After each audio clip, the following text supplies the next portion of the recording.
I'm not really sure how far that got before it cut off, so I do apologise. I'm going to redo the mini documentaries. I'm not sure how far that got, so mini documentaries. I'll do this one relatively quickly, so you've probably already seen it. Sorry, just don't know where it cut off. It's good I noticed it cutting off. There must be a limit of how long of a video my camera can take at any one time. Yeah, and basically it just means you can stick it in your DVD player rather than having to use QuickTime. And most bands nowadays release singles from albums. The Beatles was such a marvellous band. I'm quoting this from other people, should I say, and I do agree with this myself, that quite a few of their hits actually came from songs that never made it onto an album. They were just B-sides and singles that they released separately, so there was no album behind it to sell the single. There was no, apart from the marketing that the single itself had, there was no weight to it really. They just released the single into the ether, onto the radio, and especially with Needle Time around, that is really something of an accomplishment, that they could release a single that hasn't even got an album backing to as much fame as what's on here. Oh, Love Me Do. Paperback Writer, I don't think that's on another one.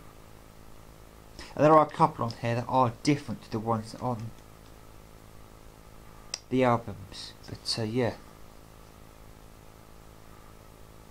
It's even got the songs here that they went over to, there was quite a famous trip they made to Germany, my mum was telling me, and they've actually got the 2 German tracks on here.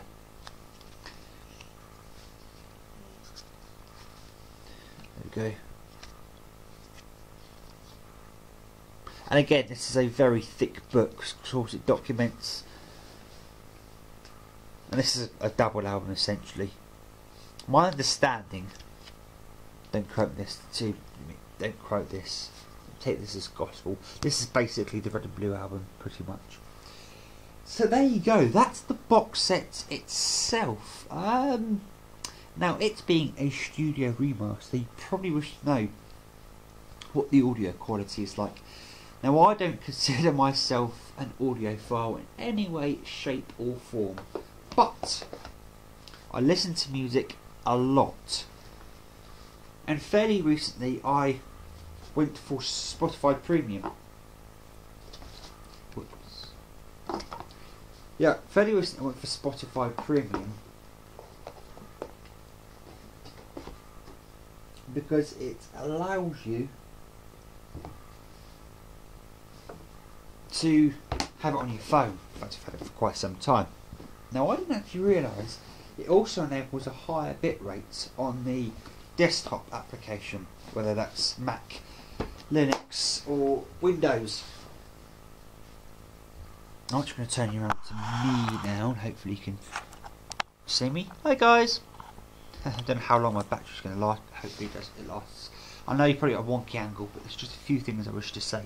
So I'm not an audiophile, but I took up Spotify Premium, in which you can increase the bitrate and of course increase the audio quality, in which I did hear a distinction between, you can actually toggle the higher bitrate on and off, and it's only premium users that can have the higher bitrate, I believe. So I toggled that on and off and listened to the different quality in music. You can actually tell it. So on that basis, the quality of the Beatles, it's astounding. It's almost, even on a good system, and we haven't got a good system by any stretch of the imagination. This is the system we've got here. That leg's wobbly, but anyway. It sounds as if the Beatles are in the room with you. It sounds incredible. I can't put the sound into words. You can hear every drum beat, you can hear every riff, you can hear every bass line. There's a lot of people that have complimented Paul McCartney's bass line when it comes to the remasters, and I can see why. You can hear every vocal. You can actually hear John Lennon's vocal cords straining when he does the rocky tracks such as Twist and Shouts. You know, you can really hear him stretch his vocal cords in order to produce that sound. Some weird sounds happening next door. I hope it's next door. I hope it's next door. Anyway, so yeah, the quality is just it's pretty good, really good. I have heard though that some people don't agree with the separation that of course occurs with stereo. The natural separation, of course, you got certain beats and certain riffs. I don't know the exact methodology associated with it, but of course you've got certain things that happen in certain ears. And of course, some people don't like the separation of that. Of course, there's the mono box set that you can buy, which kind of closes it together a little bit. From my understanding, I am looking to pick up the mono box set some point. Now we move on to price. Now I paid £90 for the fake. This was actually not a bad deal.